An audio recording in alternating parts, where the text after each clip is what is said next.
Jednat budu jen já s Putinem, zástupce Evropy nepozveme. Za mě se válčit nebude, a pokud s tím má Evropa problém, tak ať si to Rusko porazí sami bez americké účasti. Proč tam nechci nikoho z Evropské unie? Protože jejich představitelé potřebují válčit. Potřebují dlouhodobý konflikt, aby zakryli svou neschopnost, své lobby a své nakradené peníze.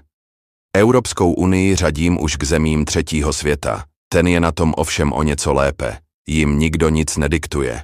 Nebudu jednat s nikým, kdo chce konflikt prodlužovat, nebudu jednat s nikým, kdo bude posílat další zbraně, nebudu jednat s nikým, kdo se bude snažit o nějaké další muniční iniciativy, nebudu jednat s nikým, kdo se bude snažit konflikt prodlužovat.